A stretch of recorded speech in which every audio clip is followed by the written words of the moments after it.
Hallo und herzlich willkommen. Heute gibt es ein total leckeres Rezept für in Öl eingelegte, geröstete Paprika.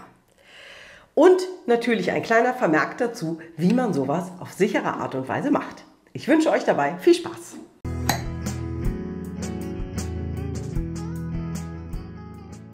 Ich mache diese gerösteten Paprika mit sizilianischen Spitzpaprika, die von einem sizilianischen Freund direkt zu mir geliefert wurden.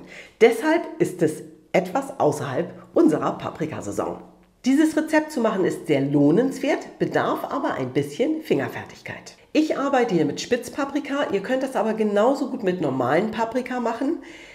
Ich mag gerne rote Paprika dafür nehmen, gelbe gehen genauso gut, grüne persönlich mag ich nicht.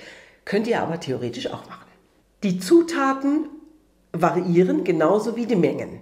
Dennoch sage ich mal kurz, was ihr braucht. Ihr braucht Paprika, ihr braucht Knoblauch, ihr braucht Kräuter und zwar getrocknet. Ich habe einfach nur Thymian verwendet und ihr braucht Olivenöl.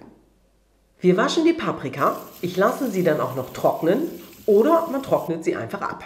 Und da geht es auch schon los. In meinem originalen Rezept sagt es dann, man soll die Paprika insgesamt, so wie sie ist, auf das Blech legen und rösten. Man soll dann die Kerne entfernen, während man die Haut abzieht. Und das geht überhaupt nicht. Ich habe es wirklich redlich probiert. Guckt euch das mal an. Ich habe es tatsächlich jetzt abgewandelt. Wenn also die Paprika gewaschen und getrocknet sind, dann würde ich empfehlen, wir schneiden den Stiel ab, schneiden sie an der Seite auf und ziehen die Kerne doch schon vorher mal raus. Denn so haben wir nach hinten hin nicht so viel Arbeit.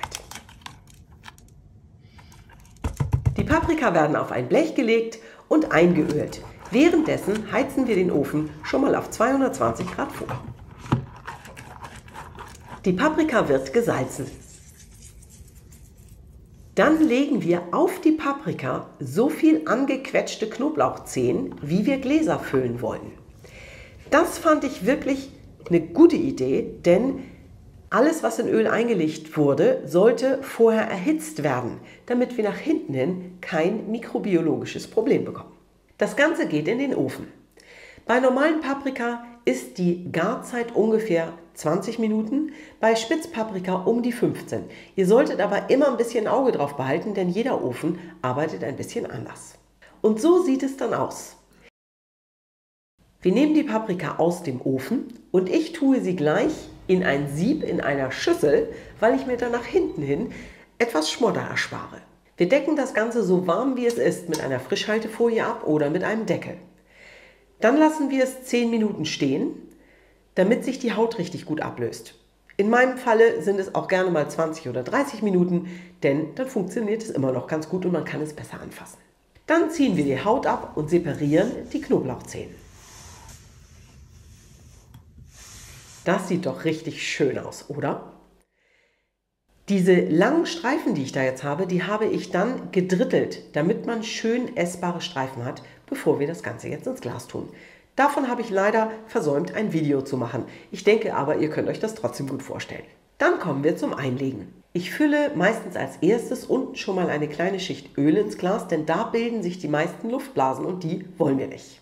Dann kommt eine Knoblauchzehe ins Glas und ein Thymianzweig. Hier ist es auch wichtig, trockene Kräuter zu nehmen, denn alles andere wird die Haltbarkeit wieder beeinträchtigen und das wollen wir ja nicht. An dieser Stelle muss ich sagen, ihr könnt das Ganze jetzt noch würzen, wie ihr wollt. Geräuchertes Paprikapulver zum Beispiel passt ganz gut. Man kann aber auch andere Kräuter nehmen oder vielleicht auch ein bisschen Pfeffer mit reintun. Das könnt ihr machen, wie ihr wollt. Auch während des Einfüllens der Paprika fülle ich zwischendrin etwas Öl nach, um Luftblasen zu vermeiden. Am Ende füllen wir das Ganze dann mit Öl auf, um einen Luftausschluss auch oben zu gewährleisten. Da sind ja jetzt noch Luftblasen drin. Die entfernt man am besten mit einem langen Stiel. Ich nehme dazu immer einen Latte Macchiato Löffel und da kann man einfach mal so ein bisschen reinfahren und zusehen, dass man hier die Luftblasen rauskriegt, indem man es so ein bisschen bewegt und dann kommen die Luftblasen raus. Und das Ganze muss dann in den Kühlschrank. Hier wird immer wieder gefragt, ja warum denn? Das ist ganz einfach erklärt. Wir haben mit der Paprika einen pH-Wert, der höher ist als 4,6. Es ist also nicht so sauer, wie es sein muss, damit bestimmte Mikroorganismen sich nicht vermehren können. Und da möchte ich gerne mal persönlich was zu sagen. Ich weiß, es ist schade, dass man es in den Kühlschrank tun muss, weil es ja so viel mehr einfach wäre, es draußen zu lassen. Aber für mich ist das nur ein kleiner Wermutstropfen, weil vielleicht könnt ihr das nachvollziehen. Wenn wir zum Beispiel im Laden eingelegtes in Öl kaufen, testet das mal aus. Es ist immer sauer. Die säuern diese Sachen immer nach. Das heißt, wir haben Artischocken in Öl eingelegt und die sind sauer. Ich mag das überhaupt nicht. Wenn ich Artischocken in Öl habe, dann möchte ich die gerne so haben, wie Artischocken auch schmecken und nicht gesäuert. Das ist das, was man machen muss, wenn man es draußen halten möchte. Dazu kommt aber auch noch, dass wir das Öl im Kühlschrank tun sollten, denn wenn man ein gutes Öl hat, sollte man es auch draußen nicht lagern. Also mit Freude ab in den Kühlschrank damit. Ich liebe geröstete Paprika und manchmal mag ich das Öl nicht, dann möchte ich es gerne ohne Fett. Dafür gibt es eine andere Technik und die nennt sich die Kühlkonserve. Wenn ihr wissen wollt, wie das geht, verweise ich auf ein anderes Video von mir, das heißt Alles haltbar machen, die Kühlkonserve. Gibt es Fragen in Bezug auf das Thema Botulismus und das Einlegen in Öl? Dazu haben wir auch ein Video, welches ebenfalls verlinkt wird. Ich hoffe, euch hat das Video gefallen und sage Tschüss, bis zum nächsten Mal.